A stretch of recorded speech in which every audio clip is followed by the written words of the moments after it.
Hey, y'all. Hey, I'm Dr. Nicole Price. And today I'm talking about overcoming being right all the time. And this one, I'm laughing already because this one's hard for me. Honey, is this you?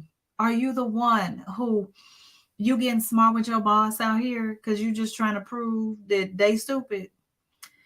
Is it you who always fussing and fighting with your spouse or partner because you just trying to prove that they don't know what they talking about? Is it you that every time you show up at the family event, you the one who got to make sure everybody remembers every single data point and how it happened and who did it? Child, sometimes that's me. If I'm just being honest, sometimes, sometimes that's me. And so when I think about the first time that someone asked me why was I always working to be right, I remember her name very clearly, Amy Windmiller Wood, and she was working for an organization called Fierce Conversations. And I was going on and on and on about how my husband at the time was so wrong in so many ways. And I wasn't even willing to converse with him. And she said to me, she said, Nicole, do you want to be right or you want to be happy? And I remember thinking to myself, right or happy? That's a sucker's choice. Don't nobody want to choose either one of those. But the truth of the matter is, sometimes we argue to be right, but we really want to be happy. And I'm not telling you accuracy is not important.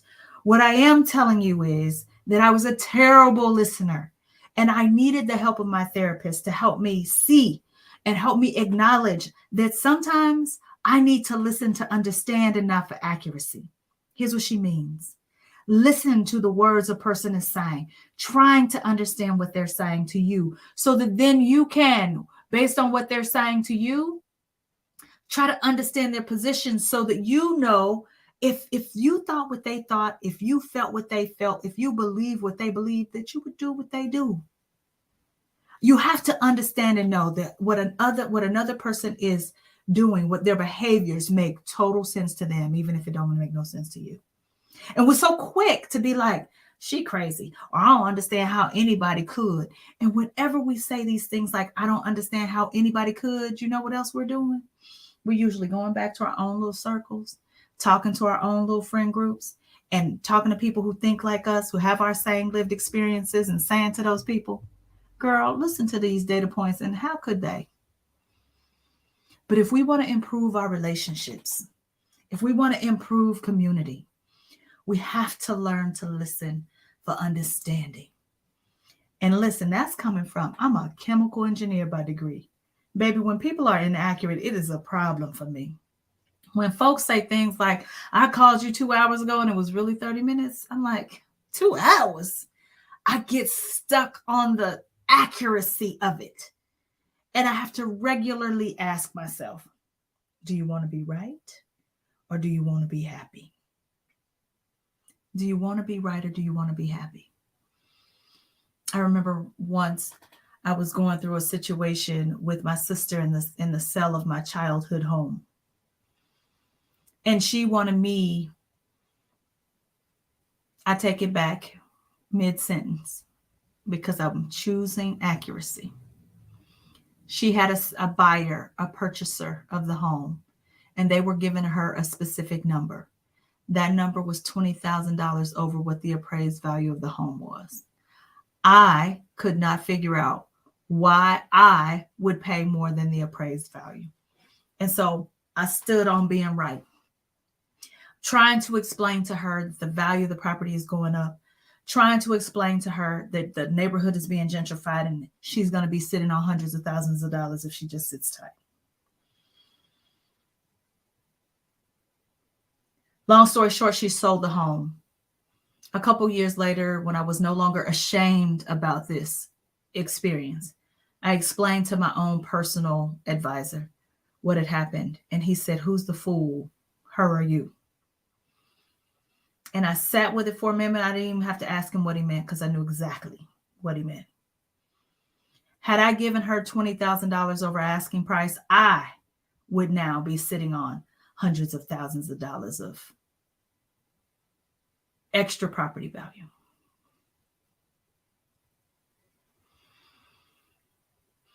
But because I stood on the value of not allowing her to get me for extra funds, now neither one of us own the property. I was right. But I was right.